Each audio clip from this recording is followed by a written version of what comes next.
Happy New Year, everyone, and welcome to Convos from the Couch by LifeStance Health. I'm Leanza, and I'm thrilled to talk to Angel Kramer today about New Year's resolutions. Angel, it's great to have you on again. Yeah, thanks for having me back. And did you know that the tradition of making New Year's resolutions goes back over 4,000 years to the ancient Babylonians? You know, I believe that. Yeah. Because the new year is just such a natural starting point for goal setting and making positive changes that it makes sense that even 4,000 years ago, people were like, this is a good time to do that. Right, I agree, which I think is a good time to jump in to why is it important, do you think, for people to make goals or New Year's resolutions? Yeah, so going back 4,000 years, it just seems to be a natural thing for many of us to do. The new year, like I said, is a natural starting point for something. It's kind of like how when we try to start something new, we almost always want to start on a Monday. True. It's just the natural starting point. And that new year gives us an opportunity for self-reflection and to look back on things that maybe didn't bring us as much joy or satisfaction, or on the other end of the spectrum, maybe we're a little too hard on ourselves about. That's a big one. Mm-hmm. So we can start to self-actualize and set goals to reach that ideal version of ourselves. Yeah, I agree 100%. And so I love the fact that you said that best version of ourselves, because I think that's our intent when we're starting off the new year of I want to be better as a person. I want to do this, or this will be the thing that makes me happier. But we also know it's hard to stick to these resolutions. And so looking at why do you think it's so hard for us to stick to these resolutions of just wanting to be a better person even? Right. You know, when we put it out there, it seems and sounds like it would be such an easy task. You know, X, Y, and Z is going to get me to this person I want to be. Let's do it. But sometimes that let's do it means we're starting out overzealous, we're overcommitting, and we are just jumping headfirst into the deep end of the pool. And it is hard to maintain. Yeah. The momentum of it, right? We're all excited about it, jumping into that deep end, and then right. That motivation, that energy, that commitment. It's hard to keep up with that. And that makes it a little easier for us to kind of start to cut back. You know, on average, most people have stopped working towards their New Year's resolution somewhere between the third week in January and the second week of February. Is it that soon? It's that soon for most people. Because we set these lofty goals. You know, I am only going to drink water this year. I am going to lose 60 pounds. I am going to go to the gym every day before work for an hour. That's a lot to take on. It really is. Especially if you're not a water drinker. Good point. Especially if there are other compounding issues regarding the body that you're in. Mm-hmm. Or if you're not a morning person. True. Yeah. So having all those factors are kind of working against us. Yeah. Yeah. I thought exactly it's already working against you. So that's going to definitely decrease the chance for you to keep it going. It's already working against you. So, So then we have to work on keeping our motivation up. We have to work on how do we get to the maintenance stage of change. So tell me more about that. So how do we get to that stage of change? I think part of that is making sure that we're setting goals that are attainable. Making sure we're setting goals that we can reach, that are doable. Now, that's not to say we shouldn't be challenging ourselves. But our goals might need to be gentle goals rather than those over-the-top sweeping changes. And a gentle goal might be adding something to your routine rather than taking it away. Okay. If we want to eat healthier this year, maybe let's add an extra vegetable to our dinner rather than taking out all sweets across the board. Good point. That's often what people do. I'm not going to eat any sugar. And so what you're recommending is well, hold on, it's kind of meeting more in the middle of like, let's add something more, let's add to it something healthy. I like that. Mhm. Great idea. Yeah. And that makes it a little easier for us to maintain long term. And the more healthier decisions we make, the more likely we are to make that next healthy decision. Mhm.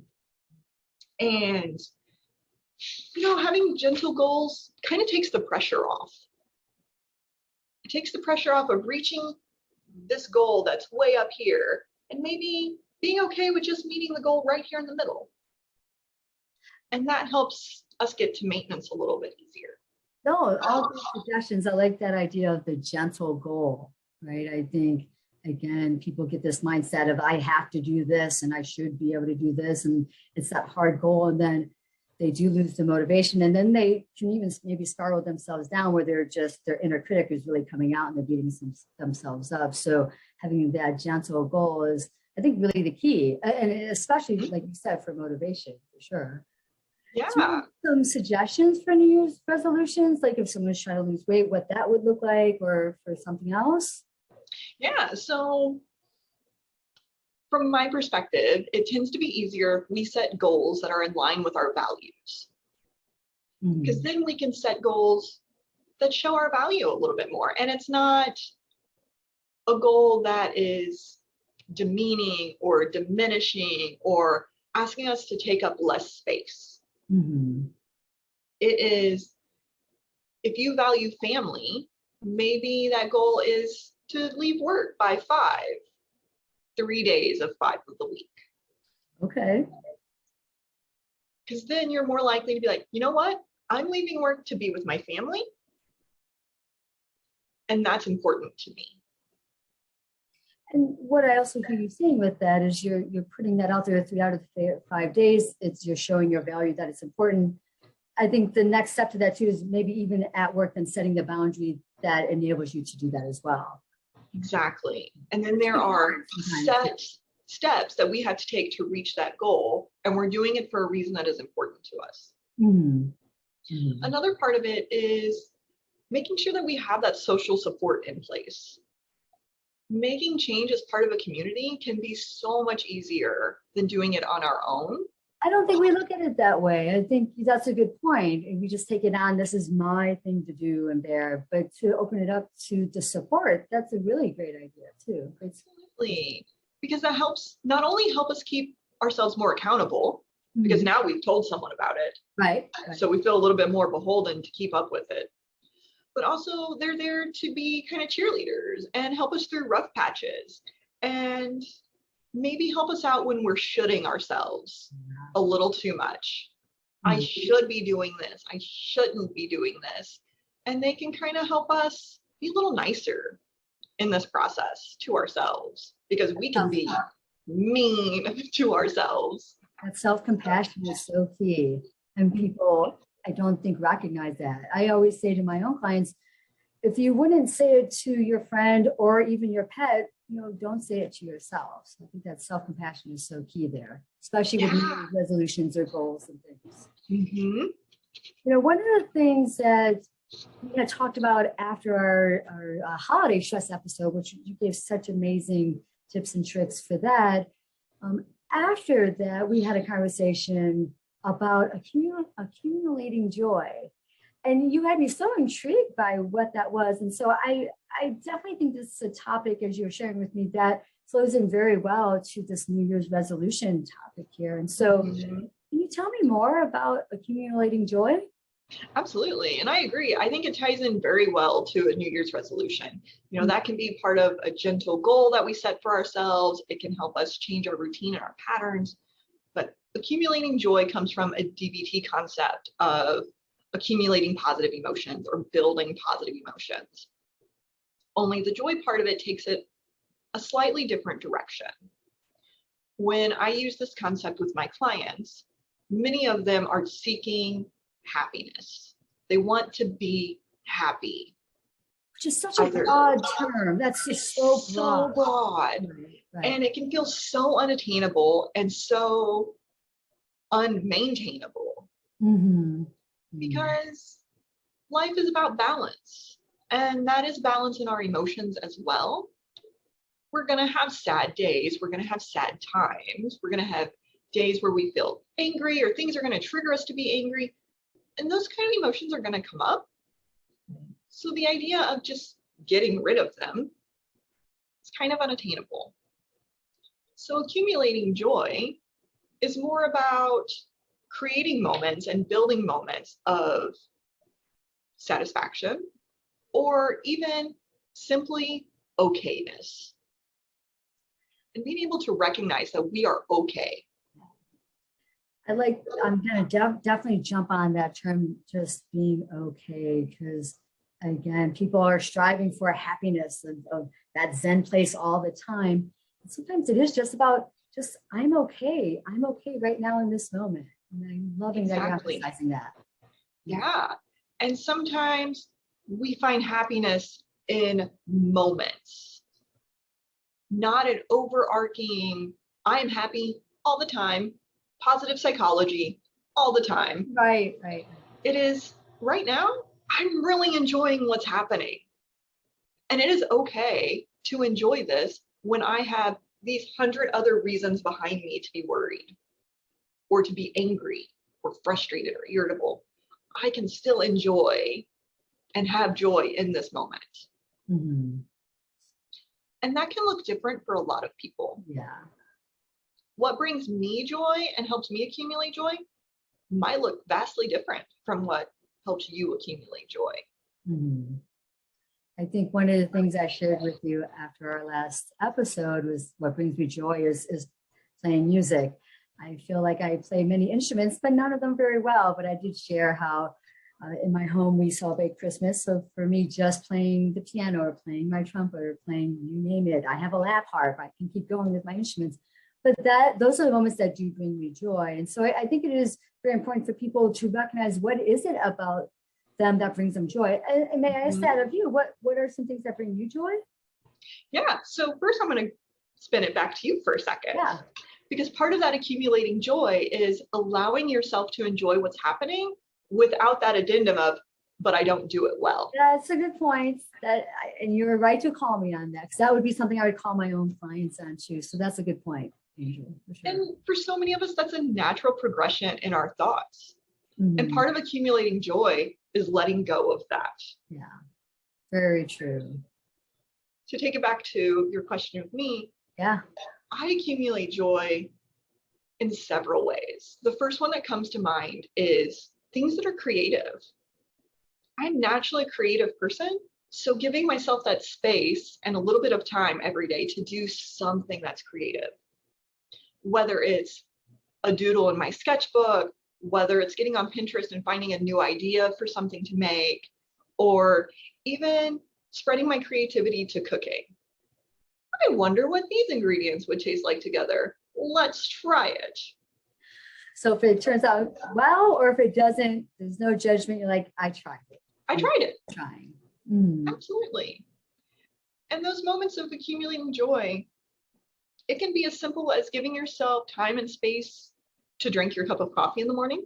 Mm-hmm. It could be stepping out on your front porch and just getting a couple minutes outside of fresh air. Taking your dog for a walk. It could be gardening. It could be taking up a new hobby. Mm-hmm. Learning something and allowing yourself to learn it without judgment. Yeah. Without being too hard on yourself in the learning process. Mm-hmm. Ooh, it can go a long way. That it can. Again, emphasizing that self-compassion. And we saw me do it, like I play instruments, but not very well. Like there I am doing it to myself. So I think another part with that is that we do it even unconsciously. So I think navigating it of like, I'm not going to judge myself. I'm just going to do this. And if I just feel like dancing right now, because I'm at Walmart and I like the song that's on, I'm just going to dance. Yeah. Give yourself that little space to wiggle a little bit without judgment. Right. Without judgment, for sure. Yes. And that's part of this progress and practice as well. Being mindful of what brings us joy, but also being unmindful, meaning letting go of that negative self-talk, of that inner critic, or letting go of all of that worry or irritation that is blocking us from experiencing joy in that moment. unmindful. So I like that I don't know if you're coining that term, if that's coming from you or if you've heard that, but I love that. I think we joked our last episode about that term mindfulness, but being unmindful, what a different shift. Can you tell that again, what that means? Being unmindful, how Yeah. do you do that? So we hear about mindfulness all of the time. It seems to be that buzzword. We joked about it in the last episode. But the opposite of that, because balance is all around us, is being unmindful. And exactly as it entails, it is practicing letting go of some of that awareness of the things that create discomfort for us. Letting go of that worry, letting go of that frustration. And sometimes that might mean checking in and being like, what's this going to mean to me in 5 minutes? What's this going to mean to me tomorrow? If the answer is nada, we can be unmindful of it. Otherwise, it is just going to keep cluttering our brain, and we are going to practice mindfulness towards the wrong things. And then it becomes maladaptive. Yeah, excellent point for sure. As we wind down our time together, and you shared so many great ideas here of New Year's resolutions and just accumulating joy, just a few other just takeaways that you would recommend for our listeners? I think some of the highlights and the takeaways would be making sure we're checking in with ourselves. You know, is this goal attainable for us? Is this measurable? Do we know when we've achieved it? And challenging that inner critic a little bit, letting go of that should, or, well, I do this, but I'm not very good at it. Or, you know, society is telling me I need to do this. You know, doing it for our values and for our self-actualization can help set up that framework and foundation to be a little bit more successful in our New Year's resolutions. I agree. Oh my gosh. Thank you again, Angel, for sharing your knowledge on this topic. And of course, I wish you a happy new year and your family as well. Take care. Same to you.